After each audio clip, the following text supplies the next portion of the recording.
Yo, what's good, y'all? 5 a.m. YC is back. So if I look tired, it's because I probably am. I'm a little off right now. I'm getting back into the groove of things. But in today's video, I want to talk about Zhiyun or Zhiyun. I want to talk about their new filmmaking products that they're bringing to the market, the brand new Weebill 3, and also this brand new wand light that they have, because it's really interesting. It's kind of shaking up the market a little bit, and I've had a little bit of time with it. Not a full-on review, just my first impressions of what I've found from using it in the time that I've had it. We've seen a lot of gimbals over the past couple of years, and this one is bringing some new things to the table, some stuff that I've never seen. What's new about this gimbal? Well, the Weebill 3 is a redesign, a refresh model of the Weebill 2, as you would expect. It brings a brand new sling design, which alleviates a lot of pain and stress when it comes to getting those down low angles or those vortex shots. If you've ever used like a pistol grip gimbal before, you know when it comes to putting this thing down and getting down low angles or getting those vortex shots where the camera's spinning, this thing feels like it's breaking your wrist. So the brand new Weebill 3 has a brand new wrist rest, which alleviates a lot of pain when it comes to those down low angles. And the lever that you can hold onto on the side is super customizable. You can put it on the left side or the right side. If you use these gimbals that way and you try to get these down low shots, this thing makes a difference. I don't personally use these that way. I feel like pistol grip gimbals are best used upright just because the camera's position is up. But if that's you and you try to get those down low angles a lot, this thing definitely does work. I use it a little bit, but when it comes to my music video that I shot with it, I take it off. I feel like for me, if I'm gonna use a small gimbal, I want it small. I don't want any additional accessories on it. I want to use it as bare bones as possible, and that's how I ended up using it. But it does work. I think it's dope. The next thing that this Weebill 3 brings to the market that I feel like has never been done before, I've never seen it, is a light. The Weebill 3 has a built-in fill light that is Kelvin adjustable and it's super bright. And I can honestly see this being super useful as well. I remember back in the day when I started to do videography, I would do a lot of like event recaps. So I would be at parties or like concerts trying to film everything. And I used to have like this big, huge LED light on the top of my camera with a really stupid looking shoulder rig. I remember that used to be my setup. And now if you're doing event recaps, you're doing party stuff like that, or even if you're filming a music video and you need a fill light, it's built straight into the gimbal. So you don't have to have an additional light off to the side of your camera on the top of it. It's built straight into the gimbal and it's very bright. This is a nice option. I can definitely see this being useful for people. And the next thing that it brings to the table is a microphone. You guys know I do music videos, so I don't really need perfect audio. I'm doing my syncing and post with the song. But if you do short films, you do anything that needs dialogue and audio, I feel like this option would be better than using the built-in audio from your camera. It has to be better. Cool option. I'm not gonna use it. You guys know I do music videos, but I mean, I can definitely see it being useful as well. And I mean, aside from that, you know, it has updated motor stability, which is better than the previous version. I think the design is a little bit more sleek. The interface is very intuitive, super easy to do, yada, yada. But those are like the main focal points of the gimbal: the light, the sling, and also the microphone. I didn't really use this gimbal that much. I was thinking about what would be the best way that I can actually use it and show what this thing can do.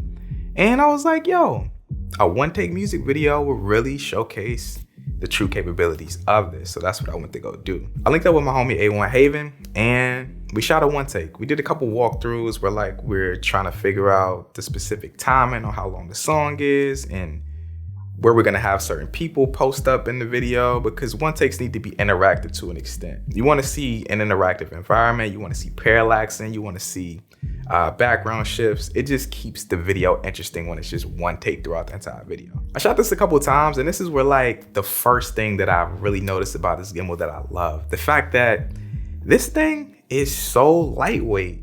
It's super lightweight, but don't like correlate that to a bad thing, because I used to think that that was like a bad thing. Like super small gimbals, they can't really handle a lot of weight and they have like bad motors and you get a lot of shakiness. Nah, this one was totally different. The fact that I ran through this one take a couple different times, I wasn't gassed after the fact, my muscles weren't hurting, it wasn't affecting my stability using the gimbal.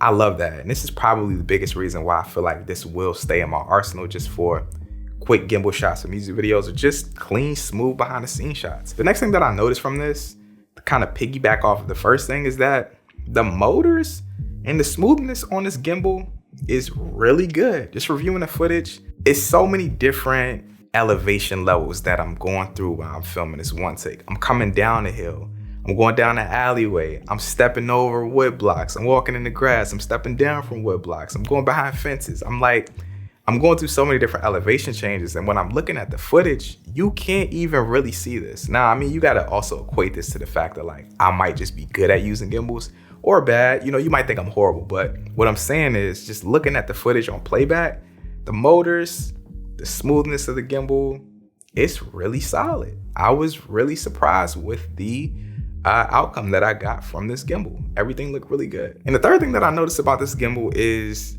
it's very simple. It's very simple. When I was doing my setup for this, it was very easy for me to go into the menu system and figure out how to adjust the smoothness for every single parameter that I needed it for, to adjust the tune-up to get it to its optimal balance with the motors for the setup that I was using it for. I really like this gimbal on that aspect as well.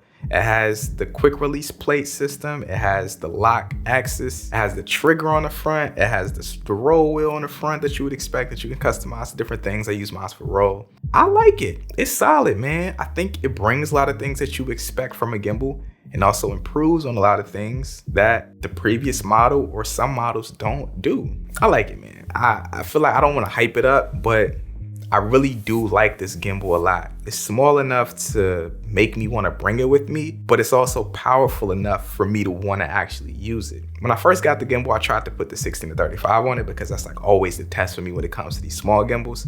And this one can do it, but it can't do it. The reason that it can't do it is because it doesn't have enough space back there on that back motor. So with the 16-35 on the R6, it balanced and the motors were handling it, but it was just too close to that back motor, so it couldn't do a full tilt. But I think it's a solid option. If you need those new features, I recommend it. I think it's solid. The next piece of gear that they're bringing to the market is this wand light. Man, this is interesting because it has a lot of things that I like, but then it has like one thing that I don't really like. So straight out the gate, the first thing you're gonna notice about this is like the design.